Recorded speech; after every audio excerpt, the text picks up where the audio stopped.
নৌসেনার যে রাফেল বিমানগুলো রাখা আছে না, তার একটা যদি পাঠিয়ে দেওয়া হয়, শুধু আওয়াজেই ওদের প্যান্টে বাথরুম হয়ে যাবে। আমি বলতে পারি এই ধরনের উগ্রবাদ, জঙ্গিবাদ দেখে নেব, মেরে দেব, কেটে দেব, এই ধরনের ভাষা মাদ্রাসাতে পড়াশোনা করলেই মুখ থেকে বেরোয়, অন্য জায়গা থেকে পাওয়া যায়।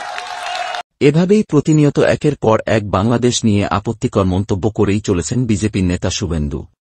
সনাতনীরা শান্তশিষ্ট মানুষ। তিনি বলেন, আমাদেরকে হুমকি দেওয়া হয়েছে।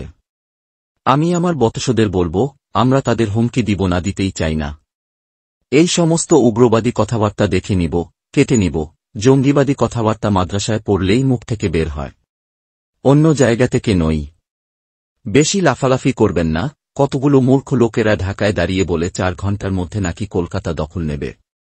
ওই লোকগুলো কোনো স্কুল কলেজে পড়েছে কিনা জানা নেই আমার, ওই লোকগুলোর বিজ্ঞানের জ্ঞান ধারণা আছে কিনা আমার জানা নেই।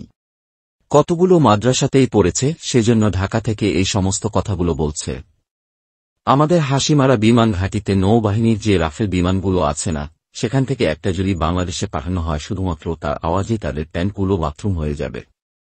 ভারত কত বড় শক্তিধর দেশ সেটা রাশিয়া জানে, আমেরিকা জানে, চীন জানে। যাদের আলো পেঁয়াজ ধান না পাঠালে ভাত জোটে না, সবকিছুই ভারতকে জোগাড় করে দিতে হয়। আমাদের অর্থনীতি তাদের উপর নির্ভর করে না।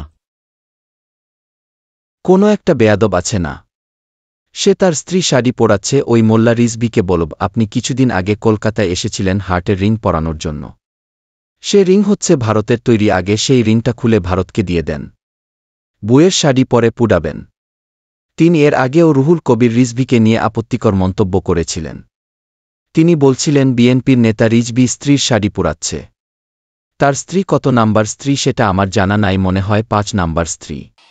বিএনপির নেতা তার স্ত্রীর শাড়ি পোড়াচ্ছে, ওটা কত নম্বর স্ত্রী আমি জানি না।